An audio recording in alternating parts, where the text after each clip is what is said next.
Welcome, welcome, welcome. Thank you for tuning into MJTV. We're not HGTV because we tell you how it really works and it doesn't happen in an hour. So, when you're talking to builders, I guess you're assuming most of them are men. I was until I joined a group called WINK, Women in New Construction. And you know what? Lo and behold, there are some fabulous builders that are women.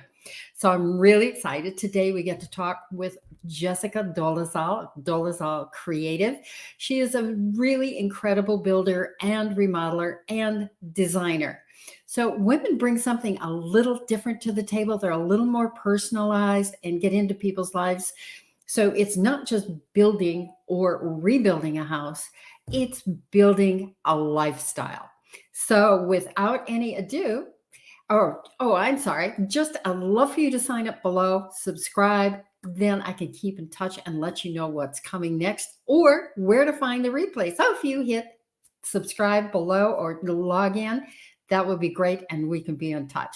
So without any further ado, let's have the conversation with Jessica.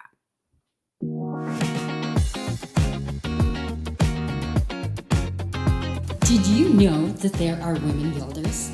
And would you like to talk to one? I'm so excited because today we have Jessica Dolezal from Dolezal Creative Design and Build. Jessica, thank you so much for letting us come today. It's so unusual that we have a woman builder and designer, and most people just assume all of the builders are men, but not so much anymore. So just to start out, how did you get started in design and building? So I'm a third generation builder, so I basically was raised on job sites. I remember going to my dad's projects, like when he was painting or when he was doing plumbing, even when I was little, when I could just barely walk. You had a little tool belt? Yeah. Even I wasn't so happy when he just painted. I remember one time he painted a house and I had like my brand new white corduroy pants on. I was like 6 and I went and I leaned up right against the fresh painted house and he's like, oh gosh, but he still kept bringing me on site. But anyway, so yeah, that's where. Well, you must have liked it. Yeah, I did. Him to keep bringing you on site. Yeah, and we actually moved to California and he opened up a kitchen renovation company out there. And so I remember like sitting down at the drawing board and I would like draw kitchens with him. That was way back in like the 90s when all the U-shape, everybody was doing U-shape kitchens. Yes, great. So I started doing that way back then and I just stuck with it. I actually, when I hit like my teens and 20s, I wasn't sure if building was what I wanted to do, so I actually went to school for accounting and I tried that's the same thing, accounting for a little bit, and then but I also went out and I worked for like national builders and building material distribution companies, and I really got a wide variety of a big overview exactly of how it works. Exactly. And so trying accounting through there, I was like, this is not where I belong. So I went back to work with my dad, and he recently retired, and I just have taken it over since then. So does he get involved a little bit? Oh, every day. Okay. He's in Arizona, but we talk every single day. He's, that person that, if I have questions or anything like that, we bounce the ideas off of each other, and so. But he's always there for support. Always, he talks me off the ledge often. So. Usually that's your job to talk the clients off exactly. the ledge. So he talks me off the ledge, and I talk them off the ledge. So. Well, let me ask you, a woman in a man's industry, have there been challenges along the way? There has, but it doesn't happen very often. I think for the most part, people are pretty receptive to that, but it's also, it's unusual, right? And so I had one sub, he looks at me, he goes, you're like a unicorn. So it's also, since we're so used to having that male presence and that male on the front line, it's, people have to like gain that trust that I actually know what I'm doing and that you can trust me with your house and tearing down walls and building new ones and structure and all of that. So, well, let me ask you, how do you work with your clients through all of that? What's important to them? Well, what's important to them is that basically I have to build that trust with them, right? And so I know that they research me and they look at me and they go online and look at my stuff, and I think that really helps. But I also like sitting down and talking to me, right? And answering those questions and letting them know that I understand. I understand the building envelope. I understand structure. I understand how to build, and I also know and can see good design. So it just takes that meeting, right? And so, Well, nothing really replaces human interaction exactly. because you have a very close relationship with your clients. How long does the building process last? Well, it depends. So for this project particularly, I had met with the owners for over a year, and we went through many different scenarios. Oh, let's talk about the planning. Yeah. This is such a gorgeous house, and you have a vision here. And what you did this house is truly spectacular. Tell us a little bit about the planning, how you go through planning with a client and then on this house particularly. Well, we sit down, right? We sit down and we have conversations, and I ask them, I'm like, who are you? How do you live? What's your lifestyle? You know, what are your visions? Have you pulled like thing for, like, what are you looking at? For me, one question is trying to get to know them on a deeper level, not just like, and putting away my ideas of what I think it should be and letting them talk and pull out who they are, and then we put it together. So I guess that's the basic part of it, right? And then from there we just keep moving forward. So, and it's really fun because then my clients are part of that design process, and they get to know themselves a little bit more, and they get to be creative, and they get to be a part of the whole They're process. really involved. Exactly. Yes. And I love that. And I think that's when at the end, when they move in, their faces are bright and they're happy and they love it because they were a They part of love it. being And home. they created. They helped create that. So. Yes. So you did mention that you had submitted plans to the city, and then Everything changed. So we went in with one floor plan, and we weren't going to take out walls. We weren't really going to do anything. And then right in the middle of the permitting process, we're like, wow, what if we do take out this big, huge fireplace chimney and put in two 26-foot steel beams and move the kitchen from one place to another? And so, that's a little change. yeah, it was big. It was big, but I was like, okay, you know, like, because I wanted that to be for them also, because we went through this whole design phase process for like a year. And I said to him, I would really like for you to have part of the original design, right? And let's take a look at doing that. And he thought about it, and he's like, yeah, let's do that. And so we did. So basically this whole house is sort of off the cuff. But that's not off the cuff. You don't do that with every single client. No. Right. This is very unusual, but we went with it because we knew it was the right thing to do. We knew it was the right decision, and overall, they would be happiest here if we did it like that. So. Right. So as a woman, what is your distinction? What do you bring to the table that's a little different than men? So I just think differently. Like men and women, they think differently. So I bring a different perspective to the site, and I also have it's a different dynamic. So to me, when I'm working with my team of subs, I work with them as a team. Like we're all in it together. We're all in it for the same end results, right? To build something quality and amazing for the homeowners, and to build that reputation, that name for ourselves. And also, it's their craft. It's what they do every single day. So if something is not going right and we have an issue, I'm like, well, you do this every single day.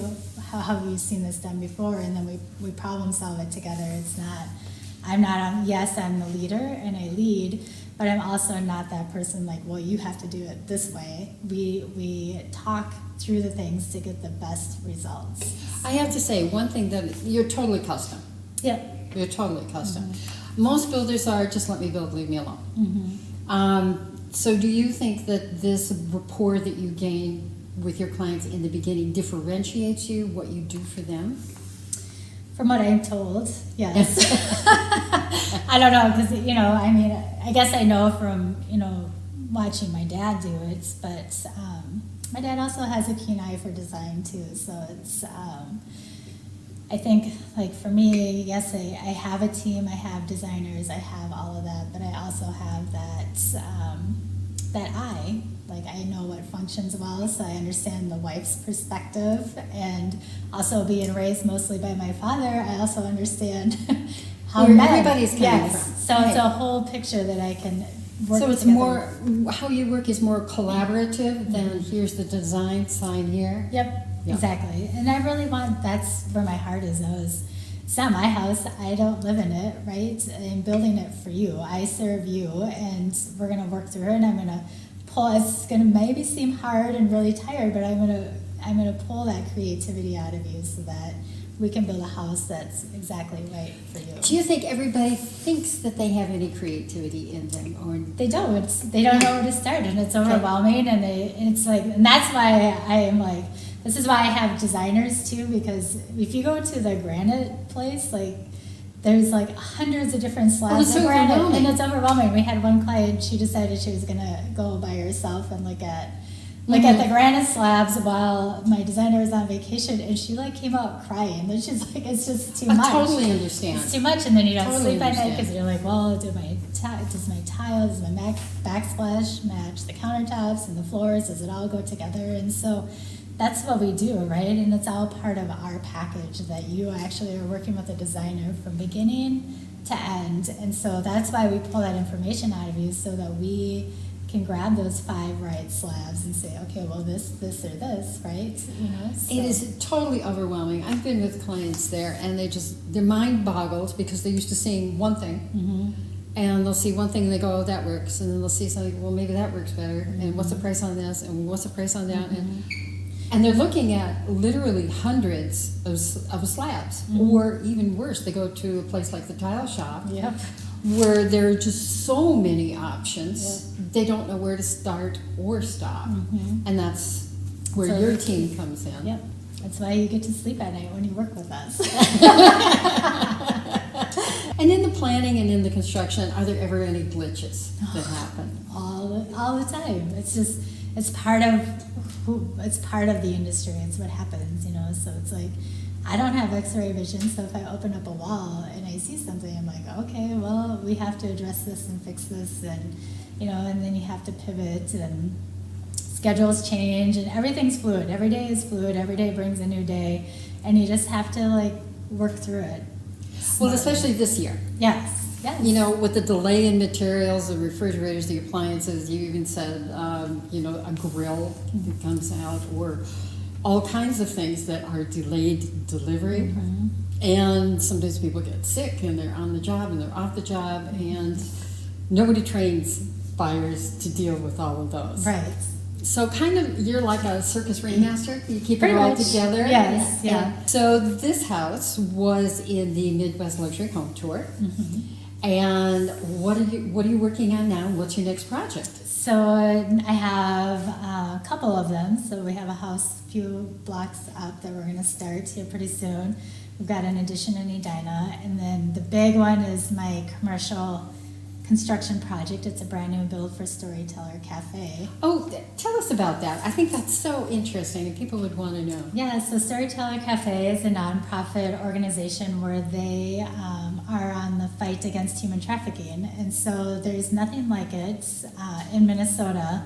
So what they do, they're that third step. So when you have the people who are on the front lines who are pulling boys and girls out of human trafficking. They're rescuing They're them rescuing as a them. first step. Exactly. And then the next step, they go into a rehabilitation. But what we're lacking then is that third step, right? Then what do they do? So typically, because there's not a third step, they don't know what to do, so they go back to what they know. And that's where they fall back into trafficking, right? Because it's familiar, and they don't know, they don't have any of the skills or anything else to survive in the real world. So what Storyteller Cafe does is they have a building where they have apartments on the second floor that will help house the people who have come out of the rehabilitation.